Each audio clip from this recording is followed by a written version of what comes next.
Then students, अब आप लोग पास्ट इंडेफिनिट टेंस पढ़ चुके हैं। The next one is past continuous tense. और अब पास्ट कंटिन्यूअस टेंस के बारे में हम ये जानते हैं कि the action that was going on in the past, यानी कि जो कार्य भूतकाल में जारी रहा था उसे हम पास्ट कंटिन्यूअस टेंस कहते हैं। इसकी जो हिंदी में पहचान है वो क्या है? रहा था, रही थी, रहे थे इत्यादि शब्द जब अंत में आते हैं तो उसे हम पास्ट कंटिन्यूअस टेंस कहते हैं। इसमें जिस हेल्पिंग वर्ब का हम लोग प्रयोग करते हैं वो है हमारी वॉज और वर। सब्जेक्ट प्लस वॉज या वर प्लस मेन वर्ब की फर्स्ट फॉर्म में ING plus object plus others, यानी कि सब्जेक्ट हमारा अगर सिंगुलर होगा तो हम लगाएंगे वाज, वहीं अगर हमारा सब्जेक्ट प्लूरल होगा हम लगाएंगे were. So plus main verb की फर्स्ट फॉर्म प्लस आईएनजी। हम जानते ही हैं कि सारे ही कंटिन्यूअस टेंस में वर्ब की फर्स्ट फॉर्म में आईएनजी आती है, प्लस ऑब्जेक्ट प्लस अदर्स, यानी कि the action that was going on in the past उसे हम पास्ट कंटिन्यूअस टेंस कहते हैं। It is called past continuous tense. अब इसमें आप एक रूल छोटा सा और है कि when two actions were happening at the same time, when two actions happening at the same time, जब दो कार्य एक साथ हो रही होते हैं तभी उसमें हम पास्ट कंटिन्यूअस टेंस का प्रयोग करते हैं। एक एग्जाम्पल के माध्यम से ये नियम आपको बताती हूँ, जैसे कि while my mother was singing, while my mother was singing, I was sleeping, जब मेरी माताजी गीत गुनगुना रही थी या गीत गा रही थी मैं क्या कर रही थी? सो रही थी।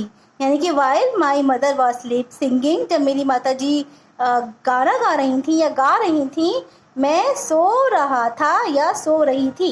इस प्रकार से इसमें दो कार्य एक साथ हो रहे हैं और दोनों ही कार्यों के लिए हमने पास्ट कंटिन्यूअस टेंस का प्रयोग किया है क्योंकि दोनों ही कार्य एक समय में हो रहे हैं।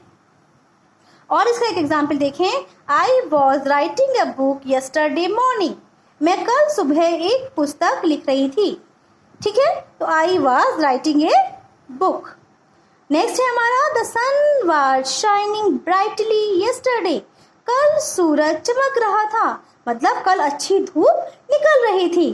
तो इस प्रकार से हमने इन सेंटेंसेस को अपने रूल्स के द्वारा बनाया, तो ये हमारे पास्ट कंटिन्यूअस टेंस के रूल्स को फॉलो करते हुए सेंटेंस आसानी से बन गए।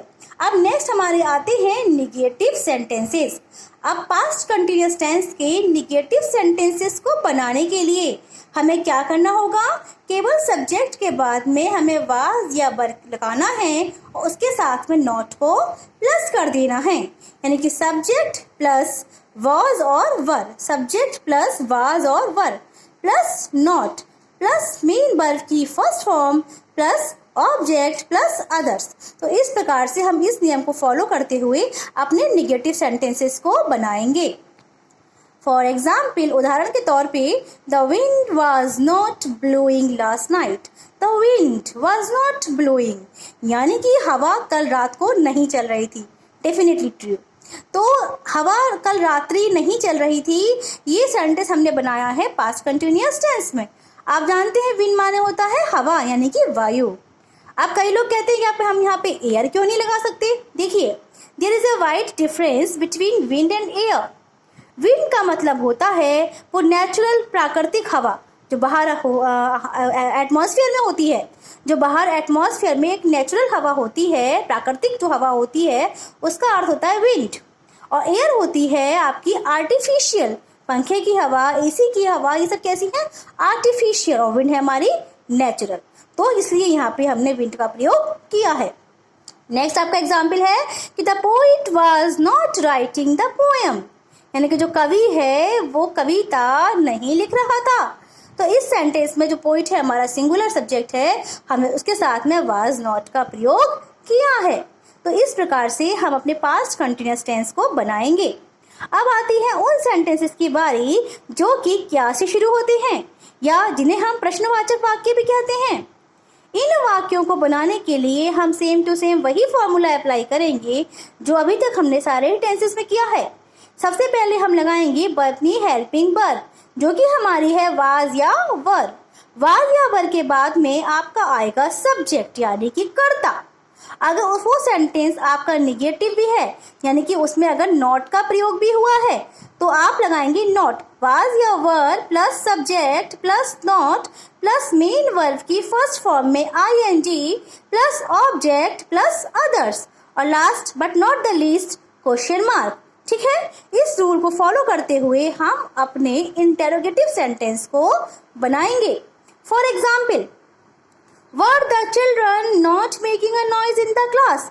क्या बच्चे क्लास में शोर नहीं मचा रहे थे? तो आपकी आ गई helping verb were.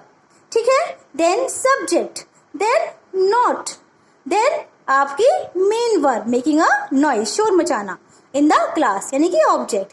Were the children not making a noise in the class, और लास्ट में आपको क्या लगाना है? Question mark. ठीक है, तो इस प्रकार से आप इन सेंटेंस को बनाएंगे, और इस प्रकार के सेंटेंस के बाद नेक्स्ट हमारा टर्न आता है WH वर्ड वाले सेंटेंसेस का। अब वो सेंटेंस जो WH वर्ड से शुरू होते हैं वो इस प्रकार से हैं। सबसे पहले हमको लगाना होगा अपना WH word. WH word plus आपकी हेल्पिंग वर्ब जो है हमारी वॉज और were, plus subject plus not plus main verb की फर्स्ट फॉर्म में ING plus object and others. यानी कि सेम टू सेम वही रूल है जो अभी तक हमने पढ़ा था इंटरोगेटिव सेंटेंस का, केवल हमने क्या लगा दिया स्टार्टिंग में? WH word. ठीक है, अब आपके हैं कुछ एग्जाम्पल सामने, जैसे कि आपको WH वर्ड का एक एग्जाम्पल देती हूँ। जैसे कि who was catching the thief, यानी कि चोर को कौन पकड़ रहा था? Who was catching the thief. एक और एग्जाम्पल है आपके सामने, वेयर वर यू लिविंग, तुम कहाँ रह रहे थे? Where were you living. तो इस प्रकार से आप अपने पास्ट कंटिन्यूअस टेंस में हेल्पिंग वर्ब का प्रयोग करते हुए और मेन वर्ब में आईएनजी का प्रयोग करते हुए, फर्स्ट फॉर्म में आईएनजी का प्रयोग करते हुए अपने सेंटेंसेस को आसानी से बना सकते हैं। और हिंदी पहचान तो आपको इसकी पता ही है, क्योंकि हिंदी में हम यूज़ करते हैं रहा था, रही थी, रहे थे। तो इस कॉन्सेप्ट को फॉलो करते हुए आप अपने पास्ट कंटिन्यूअस टेंस की प्रैक्टिस करें, उसको समझें और उसमें अच्छे से अपना ध्यान लगाएं। Thank you.